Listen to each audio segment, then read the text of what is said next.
नमस्कार, मैं हूं आपके साथ इश्तियाक अहमद और आप देख रहे हैं आर्य न्यूज। स्वागत है आपका उत्तर प्रदेश के खास बुलेटिन में। रुक करेंगे उत्तर प्रदेश की तमाम खबरों की तरफ। उत्तर प्रदेश में कई सालों से सत्ता से दूर कांग्रेस पार्टी विधानसभा चुनाव से पहले पूरी तरह से एक्शन में आ गई और कांग्रेस महासचिव प्रियंका गांधी वाड्रा लगातार जनाधार बढ़ाने की कोशिश में लगी है। और इसी सिलसिले में यूपी चुनाव को लेकर कांग्रेस की रणनीति बताने के लिए उन्होंने लखनऊ में प्रेस कॉन्फ्रेंस की और कांग्रेस महासचिव प्रियंका गांधी ने कहा कि आने वाले उत्तर प्रदेश के चुनावों में हम 40% टिकट हम महिलाओं को देंगे और यह निर्णय उन सब महिलाओं के लिए है जो चाहती हैं कि उत्तर प्रदेश में बदलाव आए, प्रदेश आगे बढ़े। और उन्होंने कहा कि महिलाएं राजनीति में पूरी भागीदारी होंगी। और वहीं 2019 के चुनाव में जब आई थी तो इलाहाबाद यूनिवर्सिटी की कुछ लड़कियां मिली थी और उन्होंने बताया था कि हॉस्टल में लड़के लड़कियों के लिए कानून अलग थे और यह निर्णय उसके लिए जिसने गंगा यात्रा के दौरान मुझसे कहा था कि मेरे गांव में पाठशाला नहीं है। और वहीं प्रयागराज की पारों के लिए जिसने हाथ पकड़कर कहा कि मैं नेता बनना चाहती हूं। और वहीं प्रियंका गांधी ने आगे कहा कि महिला को टिकट जाति की नहीं सक्षमता के आधार पर दिया जाएगा और उसके क्षेत्र में लोग कितना पसंद करते हैं ये आधार होगा और हमें प्रत्याशी मिलेंगे भी और लड़ेंगी भी और इस बार मजबूत नहीं होंगी तो अगली बार होंगी। 2024 में इससे अधिक महिलाओं को मौका मिल सकता है। और वहीं प्रियंका ने कहा कि मेरा बस चलता तो 50% करती और इसके पीछे मुख्य सोच ये है कि जो महिला है वो एकजुट होकर फोर्स नहीं बन रही, उसे जाति धर्म में बांटा जा रहा है और उन्हें लगता है कि गैस से खुश कर लेंगे। और वहीं कांग्रेस का नया नारा है कि लड़की हूं और वहीं लड़ सकती हूं। और वहीं इसी खबर पर हमारे साथ बीजेपी का पक्ष रखने के लिए प्रदीप भटनागर जुड़ गए हैं। बहुत बहुत स्वागत है आपका प्रदीप भटनागर जी हमारे आर्य न्यूज चैनल पर। और वहीं इसी खबर पर कांग्रेस का पक्ष रखने के लिए मथुरा जोशी जुड़ गए हैं। मथुरा जी आपका भी बहुत बहुत स्वागत है। और वहीं आपको बता दें कि धन्यवाद। और वहीं इस खबर पर मैं पहला सवाल बीजेपी के नेता से लेना चाहूंगा, जहां पर ये हिंदुस्तान में पहली बार है कि किसी पार्टी ने 40% वोट जो है वो महिला के लिए आरक्षित किया है और इस पर क्या जवाब देंगे आप? नहीं, आरक्षित तो आपने जो कहा कि मैं आरक्षित किया है, मैं थोड़ा सा इस पे कहना चाहूंगा। इन्होंने केवल एक आश्वासन दिया है चुनाव को देख के जी। तो कांग्रेस जो दे रही है कि 40% महिला को देगी। इन्होंने पहले भी जब चुनाव था और प्रियंका जी प्रभारी उत्तर प्रदेश थी तब भी इन्होंने 40% के लिए कही थी जी और वो सिमट के 10% रह गई थी। और अभी भी आप देख सकते हैं, अभी भी इन्होंने जो बोला है यही कहा है कि 40% महिलाओं को हिस्सेदारी मिलनी चाहिए राजनीतिक में और टिकट भी दी जाएगी। ये तो तब पता लगेगा जब धरातल पे चीजें आएंगी। कहने में कुछ नहीं, पहले भी सीधा दाव कांग्रेस ने सीधा दाव खेला है कि उन्होंने कहा कि इस बार जो विधानसभा का चुनाव होगा उसमें 40% महिलाओं का टिकट आरक्षित किया गया। इस पर क्या जवाब देंगे आप? देखिए, ये एक शगुफा है जो उन्होंने छोड़ा है चुनाव को देखते हुए रिझाने के लिए उत्तर प्रदेश की महिलाओं को। जब चुनाव का लास्ट समय आएगा आप और हम भी बैठे होंगे इसी मंच पे और देखेंगे आप इन्होंने कितनी टिकटें दी हैं। ठीक है, आप प्रचारक हैं, प्रभारी हैं उत्तर प्रदेश, आपको उत्तर प्रदेश के जितने भी मीडिया चैनल हैं उस पर चीज दर्शाने और दिखानी थी जो आपने इतनी बड़ी घोषणा करी। मैं तो पूछना चाहूंगा कि मनमोहन सिंह सरकार में कहा थे पिछली जब आप चुनाव हुआ जब तब आप कहाँ 2017 में थे? तब क्या वो भी आपने एक चुटकुला था आपका?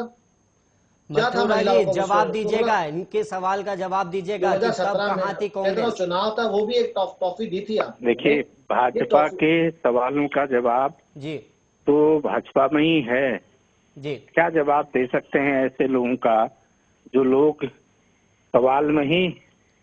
अब आप बताइए कि जो महिलाओं के की बात करते हैं जी, महिलाओं को आरक्षण देने की बात करते हैं, महिला सशक्तिकरण की बात करते हैं, तो पहले मेरे भाई ये तो बता दें कि उत्तर प्रदेश में अगर सबसे ज्यादा बलात्कार के केस हुए हैं तो इनके विधायकों के ऊपर हुए हैं, इनके मंत्रियों के ऊपर हुए हैं। और अभी तक 8 साल की सरकार होगी है केंद्र में। कहाँ के महिला आरक्षण का नाम हो तो नाम भी बताइएगा। अगर 2-4-5 नाम हो आपने जो बोला है, सुन लीजिए, मैं आपको नहीं टोक रहा था, नाम हो तो वही बताइएगा। नहीं, बैठ के बोलना बड़ा आसान है। अरे जरा शिष्टाचार से जरा करिए, क्या कह रहा हूँ, इनको जरा कहिए महाराज, जरा बीच में नहीं बोलते कहिए। भाजपा के लोगों को बोलने की बड़ी उतावलापन रहता है। जी प्रदीप जी, पहले मथुरा जी को बोलने दीजिए, उसके बाद आपसे भी जवाब लिया जाएगा। जब हम आपको इंटरप्ट नहीं कर रहे हैं तो कम से कम इतना शिष्टाचार तो जवाब दीजिएगा मथुरा जी, दूसरे को भी इंटरप्ट मत करो जी। तो हमने तो जो कहा वो किया है, और हम ये वायदा फिर करते हैं कि हमने 40% आरक्षण देने की बात कही है, महिलाओं को टिकट देने की बात कही, तो हम 40% देंगे। हम भाजपा की तरह झूठ और फरेब की राजनीति नहीं करते हैं। मथुरा जी, यहाँ पे रोकना चाहूंगा, यहाँ पर बीजेपी की तरफ से सवाल लेना चाहूंगा। आपने सीधा सीधा आरोप लगाया बीजेपी पार्टी पर। प्रदीप जी जवाब दीजिएगा इस पर। देखिए, इतनी कथनी करने में क्या है, जो पिछला चुनाव 2017 का था उसमें आपने देखा कि क्या रहा, और उसके बारे में बताया भी विस्तार से कि पहले भी प्रियंका जी प्रभारी थी, और उससे पहले रीता बहुगुणा जोशी जी प्रदेश की अध्यक्ष थी। उस समय एक कांग्रेस का वर्चस्व था। जब से प्रियंका जी उत्तर प्रदेश में आई और सारी कांग्रेस को धो दिया, और गिनती 4-5 ही रह गए। आप देख सकते हैं कैसे प्रभारी हैं। दूसरी चीज, आइए जो महिलाओं की तो बात करते हैं, मगर इनका दोगलापन देखिए। ये जम्मू कश्मीर महिला जब जिसका घर जोड़ता है वहां नहीं जाते, जम्मू कश्मीर के बारे में नहीं बोलते, दिल्ली में जो होता है उसके बारे में नहीं बोलते। देखिए प्रदीप जी, जो यहाँ पर सिर्फ यूपी विधानसभा की बात हो रही है, यहाँ पे यूपी विधानसभा के बारे में बताइएगा, क्योंकि जो कांग्रेस की जो प्रियंका गांधी है, उन्होंने सीधा सीधा कहा कि महिलाओं को राजनीति में आगे आना पड़ेगा, और वहीं क्या उनका सीधा सीधा ये आरोप था कि बीजेपी शासन में महिलाओं का सशक्तिकरण नहीं हुआ और महिलाओं का विकास नहीं हुआ। देखिए, मैं बात कर रहा हूं उत्तर प्रदेश की, बात कर रहा हूं महिलाओं की जी। महिला सशक्तिकरण की बात हो, चाहे महिला की सुरक्षा की बात हो, चाहे महिला को टिकट देने की बात जी। विषय अगर महिला है तो महिलाओं की बात करेंगे हम जी। मैं तो महिला होकर रीता बहुगुणा जोशी में क्या कमी थी जो उन्हें पार्टी छोड़नी पड़ी? आपको ये चीज थोड़ा देखना पड़ेगा। देखिए, जो सर्कल घूम रहा है ना, गांधी परिवार, ये एक टॉफिया है। प्रदेश की जनता को जो महिलाओं को दिखाया गया स्वप्न, वो एक स्वप्न है। जब चुनाव आएगा, जो स्वप्न बांट रहे हैं वो नकली साबित होगा। आज प्रियंका जी बहुत मेहनत कर रही हैं। देखिए, मैं इस विषय में जी क्या कहा, मैं इनको सुन नहीं पाया था, आवाज कम आ रही थी जी। प्रदीप जी एक बार और दोहराइएगा अपना क्वेश्चन की महिलाओं को जो प्रियंका जी ने सपना महिलाओं को दिखाया है उत्तर प्रदेश के अंदर, वो स्वप्न है। अगर महिला सशक्तिकरण की बात करते हैं तो आप हाथरस जाते, आगे नहीं जाते, आप सुल्तानपुर नहीं जाते, बहराइच नहीं जाते, फिरोजाबाद नहीं जाते, और जगह जगह जाऊं वहां नहीं जाते, आपको हाथरस दिखाई दे। महिला सशक्तिकरण ये कौन सा वाला है? ये 40% कौन सी चीजें हैं जो आप देना चाहती हैं? जी जवाब दीजिएगा मथुरा जी। ये मेरे भाई भटनागर जी, मैं आपको बता दूं, ये डिबेट का पॉइंट नहीं होता है। डिबेट में तो केवल सवाल का खट से जवाब दो जी, वो बड़ा मजा आता है। हम तो साफ बात कह रहे हैं, हम दिखावा नहीं करते हैं। आप बताइए, 80 में भाजपा बनी, 80 में मैं आपको वहां ले जाना चाह रहा हूँ, क्योंकि मैं भाजपा जब बनी थी मैं तब से जानता हूँ। अहमदनगर में जब भाजपा का गठन हुआ, मैं तब से इतिहास जानता हूँ। बताइए, इतने वर्षों में, 40 साल में आपने किसी महिला को प्रदेश में अध्यक्ष बनाया? हमने बनाया महिला को प्रदेश अध्यक्ष, और हम आगे भी बनाएंगे। आपने महिला प्रभारी बनाए होंगे, लेकिन महिला प्रदेश अध्यक्ष नहीं बनाया आपने भी। हमने महिला अध्यक्ष बनाई, एक नहीं 4 महिला अध्यक्ष बनाई जा रहा है कि महिलाओं को प्रदेश अध्यक्ष नहीं बनाया गया है, और इस पर क्या जवाब दीजिएगा? देखिए, अगर प्रदेश अध्यक्ष की बात अगर करूं मैं तो रीता बहुगुणा जोशी जी को जो प्रदेश का इन्होंने अध्यक्ष बनाया जी, वो इसलिए बनाया कि उनके भाई उत्तराखंड सीएम और एक वो बहुत बड़े एक परिवार, छोड़ दीजिए भाई, हमने कैसे भी बनाया। नहीं, छोड़ना दीजिए, छोड़ने की चीज नहीं है। आप लोगों को बताता रहा हूँ, कांग्रेस के अंदर जो कांग्रेस के गांधी परिवार के जो चारों तरफ राउंड में घूमते हैं, उन्हीं को ही ज्यादा मलाई और ज्यादा ही खोया मिलता है खाने को। और उसमें एक जो प्रदेश अध्यक्ष रीता बहुगुणा जोशी जो बनाई ना, वही एक परिक्रमा जो करती थी जब कांग्रेस के टाइम में, जब वहां की अध्यक्षा बनाई गई, वो भी इसलिए बनाई गई। और यदि अध्यक्ष की बात, भारतीय जनता पार्टी में अध्यक्ष बने, वो उसके अवगुण और उसके क्षमता बताती है कि वो अध्यक्ष बने या ना बने। परिचय हमारे यहाँ तो मुख्यमंत्री अध्यक्ष रही यहाँ पे तो, और एक नहीं 2-2, 3-3 बार प्रधान मुख्यमंत्री रही प्रदेश की। इस चीज का नारे अध्यक्ष और मुख्यमंत्री सरकार चलाने में बहुत बड़ी बात है जी। जवाब दीजिएगा मथुरा जोशी जी।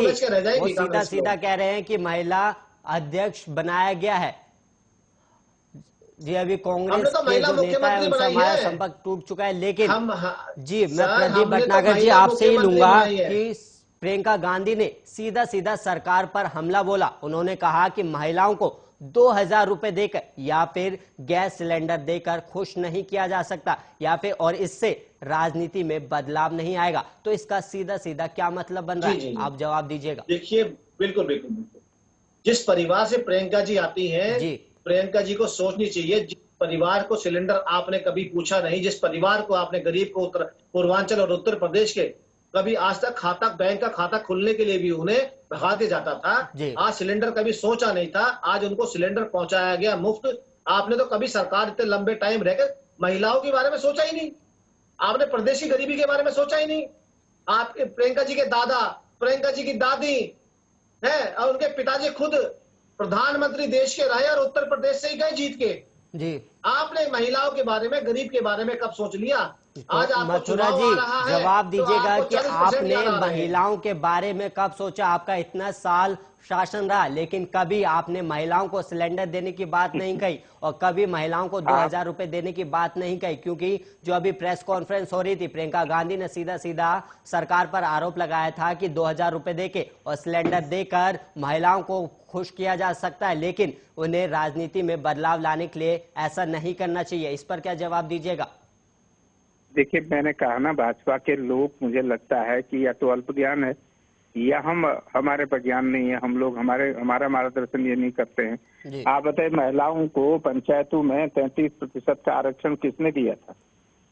उत्तर प्रदेश में महिला सुचिता कृपलानी को किसने मुख्यमंत्री बनाया था?